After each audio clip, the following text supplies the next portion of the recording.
ಅಲ್ಲ ಸರ್, ಇದೇ ಇಲ್ಲಿ ಹಿಂಗಾರದಲ್ಲಿ ಇಬ್ನಿ ತರ ಇದೆ, ಏನದು? ಬಗ್ಗೆ ಇನ್ಫಾರ್ಮೇಶನ್ ಬೇಕಾ ಸರ್ ನಿಮಗೆ? ಹೌದು, ಏನದು? ಇಲ್ಲಿ ಯಾವ್ದಾದ್ರು ಹಿಂಗಾರ ಇದ್ರೆ ತೋರಿಸ್ತೀನಿ. ಇಲ್ಲೊಂದಿದೆ ನೋಡಿ. ಇಲ್ಲೇ ಇದೆ ನೋಡಿ ಸರ್ ನಿಮಗೆ. ಹಾ, ಇಲ್ಲಿ ಕಾಣ್ತಾ ಇದೆಯಾ ನಿಮಗೆ ಡ್ರಾಪ್ಲೆಟ್ಸ್ ತರ? ಡ್ರಾಪ್ ಇದೆ, ಹನಿ ಹನಿ ತರ. ಇಲ್ಲಿ ಅಷ್ಟು ಕಾಣುತ್ತೆ ನೋಡಿ, ಈ ಕಡೆ ಇದೆ, ಈ ಕಡೆ ಎಲ್ಲಾ ಇದ್ರಲ್ಲೂ ಇದೆ. ಇದನ್ನ ನಾವು ಫ್ಲೋರಲ್ ನೆಕ್ಟಾರ್ ಅಂತ ಕರಿತೀವಿ. ಇದು ಬಂದ್ಬಿಟ್ಟು ಶುಗರಿ ಸಬ್ಸ್ಟೆನ್ಸು. ಹೆಂಗೆ ಅಂದ್ರೆ ನೀವು ಕನ್ನಡದಲ್ಲಿ ಮಕರಂದ ಅಂತ ಕರಿತೀವಿ. ಮಕರಂದ್ರ ಅಂದ್ರೆ ಏನ್ ನೀವು ಜೇನು ತುಪ್ಪ ಏನ್ ತಿಂತೀರಲ್ಲ, ಅದೇ ಇದು. ಈ ಹಿಂಗಾರದಲ್ಲಿ ಈ ಗಂಡು ಹೂಗಳು ಏನ್ ಕಾಣುತ್ತಲ್ಲ ನಿಮಗೆ ಈ ತುದಿಯಲ್ಲಿ, ಈ ಗಂಡು ಹೂಗಳು ಏನ್ ಮಾಡಿದೆ ಅಂದ್ರೆ ಇಲ್ಲಿ ಈ ಶುಗರಿ ಎಕ್ಸ್ಟ್ರೋಡೇಟ್ ನ ಪ್ರೊಡ್ಯೂಸ್ ಮಾಡಿದೆ, ಈ ನೆಕ್ಟಾರ್ ಅನ್ನ ಪ್ರೊಡ್ಯೂಸ್ ಮಾಡಿದೆ. ಇದು ಹೆಂಗೆ ಅಂದ್ರೆ ನಿಮಗೆ ಬನ್ನಿ ಇಲ್ಲಿ ತೋರಿಸ್ತೀನಿ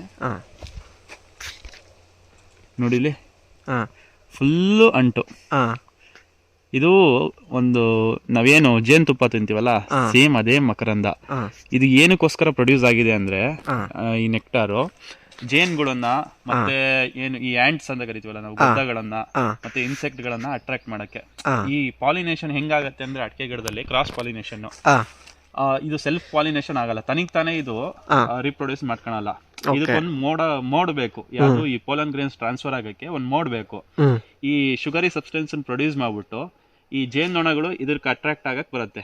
ಈ ಮಕರಂದನ್ ಹೀರಕ್ ಬಂದ್ಬಿಟ್ಟು ಇದನ್ನ ಹೀರ್ಬಿಟ್ಟು ನೆಕ್ಸ್ಟ್ ಏನ್ ಮಾಡತ್ತೆ ಅಂದ್ರೆ ಅದು ಬೇರೆ ಫೀಮೇಲ್ ಫ್ಲವರ್ ಮೇಲೆ ಹೋಗಿ ಕೂತಾಗ ಅಲ್ಲಿ ಪಾಲಿನೇಷನ್ ಆಗತ್ತೆ. ಆಗ ಇದು ಫ್ರೂಟ್ ಸೆಟ್ಟಿಂಗ್ ಆಗತ್ತೆ. ಈ ಹಿಂಗಾರದಲ್ಲಿ ಈ ನೋಡಿ ಇಲ್ಲಿ ಎಷ್ಟು ಚಂದ ಕಾಣುತ್ತೆ ನಿಮ್ಗೆ ಈ ಡ್ರಾಪ್ಲೆಟ್ಸ್ ಕ್ಲೀನ್ ಆಗಿ. ಇದಷ್ಟು ಶುಗರಿ ಸಬ್ಸ್ಟೆನ್ಸ್. ನೀವು ಬೇಕಾದ್ರೆ ಇದನ್ನ ಟೇಸ್ಟ್ ಮಾಡಿ ನೋಡಿ, ಫುಲ್ಲು ಶುಗರ್ ಇರತ್ತೆ ಇದರಲ್ಲಿ. ನೋಡಿ ಇದ್ರ ಕ್ಲೀನ್ ಆಗಿ ಕಾಣ್ತಿದ್ಯಾ ನಿಮ್ಗೆ? ಸೇಮ್ ಜೇನುತುಪ್ಪ ಟೇಸ್ಟೇ. ನೀವು ಬೇಕಾದ್ರೆ ಟ್ರೈ ಮಾಡಿ ನೋಡಿ. ನೋಡ್ತೀನಿ ಸರ್, ತಗೊಳ್ಳಿ. ಈ ಮೇಲ್ ಫ್ಲವರ್ ಇಂದಾನೆ ಇದೆಲ್ಲ ಬರೋದು. ಈ ಗಂಡು ಹೂಗಳು ಇದನ್ನ ಪ್ರೊಡ್ಯೂಸ್ ಮಾಡತ್ತೆ. ಹೌದು, ಸ್ವೀಟ್ ಆಗಿದೆ. ಮತ್ತೆ ನೋಡಿ ಇದು ನಿಮಗೆ ಇದೊಂದೇ ಹಿಂಗಾರದಲ್ಲ ಅದಿರೋದು. ಈ ಕಡೆ ಹಿಂಗಾರದಲ್ಲಿ ಅವಾಗಲೇ ನೀವು ತೋರಿಸಿದ್ರಲ್ಲ, ಇದ್ರಲ್ಲಿ ನೋಡಿ ಆ ಹಿಂಗಾರದಲ್ಲೂ ಇದೆ, ಸ್ವಲ್ಪ ಈ ಹಿಂಗಾರದಲ್ಲೂ ಇದೆ. ಇದು ಚೆನ್ನಾಗಿದೆ.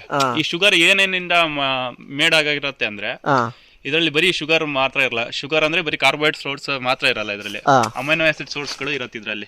ಹೆಂಗೆ ಅಂದ್ರೆ ನೀವು ಈ ಪ್ರೋಟೀನ್ ಇರುತ್ತಲ್ಲ, ಶುಗರ್ ಜೊತೆ ಪ್ರೋಟೀನ್ ಕೋಟು ಸಹಿತ ಅದ್ರಲ್ಲಿ ಇರುತ್ತೆ.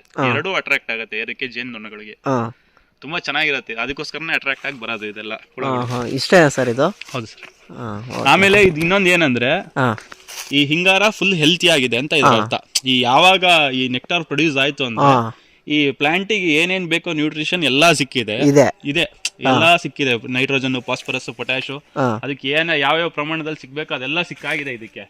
ಇವಾಗ ಅದು ರಿಪ್ರೊಡಕ್ಟಿವ್ ಸ್ಟೇಜಿಗೆ ಹೋಗ್ಬೇಕು. ಇವಾಗ ಆ ಸ್ಟೇಜಿಗೆ ಹೋಗ್ಬಿಟ್ಟು ಅದು ಬೇರೆ ಇನ್ಸೆಕ್ಟ್ ಗಳನ್ನ ಅಟ್ರಾಕ್ಟ್ ಮಾಡಬೇಕೋಸ್ಕರ ಈ ಫ್ರೆಶ್ಲಿ ಇದನ್ನೇನು ಸ್ಪೈಕ್ ಗಳು ಕರಿತೀವಲ್ಲ ನಾವು, ಇದರಿಂದ ಇವಾಗ ಅದು ಏನು ಹನಿ ಡ್ಯೂಸ್ ಅನ್ನು ಪ್ರೊಡ್ಯೂಸ್ ಮಾಡ್ತಾ ಇದೆ. ಅದಕ್ಕೆ ಅಟ್ರಾಕ್ಟ್ ಆಗ್ಬಿಟ್ಟು ಜೇನುನೊಣಗಳು ಬರುತ್ತೆ. ಮತ್ತೆ ಇದಕ್ಕೆ ಏನಾಗತ್ತೆ ಅಂದ್ರೆ ಸರ್, ಇವಾಗ ಬರೀ ಇಷ್ಟೇ ಅಲ್ಲ, ಈ ಇಲ್ಲಿ ಮಕರಂದ ಪ್ರೊಡ್ಯೂಸ್ ಆಗಿದೆ ಅಂದ್ರೆ ಬರೀ ಒಳ್ಳೇದೇ ಬರಲ್ಲ ಅದಕ್ಕೆ. ಇವಾಗ ನಮಗೆ ಫಂಗಲ್ ಡಿಸೀಸ್ಗಳು ಹೆಂಗೆ ಅಂದ್ರೆ ಶುಗರಿ ಸಬ್ಸ್ಟೆನ್ಸ್ ಪ್ರೊಡ್ಯೂಸ್ ಆದ ತಕ್ಷಣ ನಮಗೆ ಕೊಲೆಟೋಟ್ರೈಕಮ್ಮು ಆತರ ಎಲ್ಲ ಏನು ಇದು ಬರ್ತಾವಲ್ಲ ಫಂಗಲ್ ಡಿಸೀಸ್ಗಳು, ಇದ್ರ ಮೇಲೆ ಬೆಳೆಯೋದು. ಆ ಶುಗರ್ ತಿನ್ನಕ್ಕೋಸ್ಕರ ಈ ಕೊಲೆಟೋಟ್ರೈಕಮ್ ಬಂದ್ಬಿಟ್ಟು ಇಲ್ಲಿ ಇನ್ಫೆಕ್ಷನ್ ಶುರು ಆಗತ್ತೆ. ಅದ್ರ ಮೇಲೆ ಮಲ್ಟಿಪ್ಲಿಕೇಶನ್ ಆಗ್ಬಿಟ್ಟು ಅದೇನ್ ಮಾಡತ್ತೆ ಅಂದ್ರೆ ಇಡೀ ಹಿಂಗಾರನೇ ತಿನ್ನಕ್ ಶುರು ಮಾಡತ್ತೆ. ಆದ್ರೂ ಹೆಂಗೆ ನಮಗೆ ಪಾಸಿಟಿವ್ ಇದೆಯೋ ಪಾಲಿನೇಷನ್ ಆಗತ್ತೆ ಅಂತ ಹೇಳಿ, ಅದೇ ತರ ನೆಗೆಟಿವ್ ಇದೆ. ಏನಾಗತ್ತೆ ಅಂದ್ರೆ ಇದಕ್ಕೆ ಅಟ್ರಾಕ್ಟ್ ಆಗಿ ಪ್ಯಾಥೋಜನ್ ಗಳು ಬರುತ್ತೆ, ಬೆನಿಫಿಷಿಯಲ್ ಇನ್ಸೆಕ್ಟ್ ಗಳು ಬರುತ್ತೆ. ಪಾಲಿನೇಷನ್ ಒಂದ್ ಕಡೆ ಆದ್ರೆ ಇನ್ನೊಂದ್ ಕಡೆ ಇದರಿಂದ ಪ್ರಾಬ್ಲಮ್ ಕೂಡ ಹೌದು. ಇದರ ಪ್ರೊಡ್ಯೂಸ್ ಆಗೋದ್ರಿಂದ ಸೂಟಿ ಮೋಲ್ಡ್ ಡೆವಲಪ್ ಆಗುತ್ತೆ ಇದರಲ್ಲಿ. ನೆಕ್ಸ್ಟ್ ಕೊಲೆಟೋಟ್ರೈಕಮ್ ಇನ್ಫೆಕ್ಷನ್ ಆಗುತ್ತೆ. ಈ ತರ ಪ್ರಾಬ್ಲಮ್ಗಳು ಇದೆ ಇದರಲ್ಲಿ. ಇಷ್ಟು ಇದರಲ್ಲಿ ಇದೆ ಅಂದ್ರೆ ಉಪಯೋಗನೂ ಇದೆ. ಜಸ್ಟ್ ಏನೋ ಒಂದು ವಾಟರ್ ಡ್ರಾಪ್ಲೆಟ್ ಬರುತ್ತೆ, ಕೆಲವರು ಅಂತಾರೆ ಸ್ಕೇಲ್ ಇನ್ಸೆಕ್ಟ್ ಏನೋ ಇನ್ಫೆಕ್ಷನ್ ಆಗಿದೆ ಅದಕ್ಕೋಸ್ಕರ ಈ ತರ ಪ್ರೊಡ್ಯೂಸ್ ಆಗ್ತಿದೆ ಅಂತ. ಆಕ್ಚುಲಿ ಅದಲ್ಲ, ಇದು ಪ್ರೊಡ್ಯೂಸ್ ಆಗ್ತಾ ಇರೋದು ನೆಕ್ಟಾರ್. ನೆಕ್ಟಾರ್ ಏನಕ್ಕೆ ಪ್ರೊಡ್ಯೂಸ್ ಆಗತ್ತೆ ಅಂದ್ರೆ ಪಾಲಿನೇಷನ್ ಆಗಕ್ಕೋಸ್ಕರನೇ, ಜೇನ್ಗಳನ್ನೆಲ್ಲ ಅಟ್ರಾಕ್ಟ್ ಮಾಡ್ಲಿಕ್ಕೆ. ಜನರೇಷನ್ ಕಂಟಿನ್ಯೂ ಮಾಡ್ಬೇಕಂದ್ರೆ ಜೇನ್ನೊಣಗಳನ್ನ ಅಟ್ರಾಕ್ಟ್ ಮಾಡ್ಬೇಕು. ಅದಕ್ಕೆ ಗಂಡು ಹೂಗಳು ಈ ತರ ಶುಗರಿ ಸಬ್ಸ್ಟೆನ್ಸ್ ನ ನೆಕ್ಟಾರ್ ಅನ್ನು ಪ್ರೊಡ್ಯೂಸ್ ಮಾಡುತ್ತೆ. ಜೇನ್ ಅಷ್ಟೇ ಬರ್ತಾವ ಸರ್? ಇಲ್ಲ ಬರುತ್ತೆ, ಜೇನ್ ಬರುತ್ತೆ, ಇನ್ಸೆಕ್ಟ್ ಗಳು ಬರುತ್ತೆ. ಇನ್ಸೆಕ್ಟ್ ಕೀಟಗಳು ಅಂತ ಕರಿತೀವಿ, ಡಿಫ್ರೆಂಟ್ ಕೀಟಗಳು ಎಲ್ಲ ಒಟ್ಟು ಏನೋ ಕ್ರಾಸ್ ಪಾಲಿನೇಷನ್ ಆಗ್ಬೇಕಷ್ಟೇ. ಇದು ಸೆಲ್ಫ್ ಪಾಲಿನೇಷನ್ ಆಗಲ್ಲ. ತನಿಗ್ ತಾನೇ ಗಂಡು ಲಿಂಗಾಣುಗಳನ್ನ ಹೆಣ್ಣು ಲಿಂಗಾಣುಗಳ ಮೇಲೆ ಬಿಡಿಸ್ಕೊಳ ಕೆಪಾಸಿಟಿ ಇದಕ್ಕಿಲ್ಲ. ಯಾವ್ದೋ ಒಂದು ಮೋಡ್ ಬೇಕು.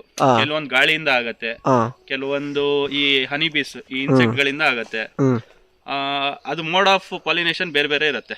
ಹಂಗಾಗಿ ಇದರಲ್ಲಿ ನಮಗೆ ಮೇನ್ ಆಗಿ ಇನ್ಸೆಕ್ಟ್ ಗಳಿಗೆ ಅಟ್ರಾಕ್ಟ್ ಮಾಡಕ್ಕೋಸ್ಕರ ಕ್ರಾಸ್ ಪಾಲಿನೇಷನ್ ಗೆ ಇಲ್ಲಿ ಪ್ರೊಡ್ಯೂಸ್ ಆಗ್ತಿರೋದು ನೆಕ್ಟಾರ್. Okay sir, okay. ಅದು ನೋಡಿ ನೀವೇ ಬೇಕಾದ್ರೆ ಟೇಸ್ಟ್ ಮಾಡಿ, ಸಿಕ್ಕಾಪಟ್ಟೆ ಶುಗರ್ ಇತ್ತು ನಾನು ನೋಡಿದೆ ಆಗ್ಲೇ, ತುಂಬಾನೇ ಸ್ವೀಟ್ ಇತ್ತು.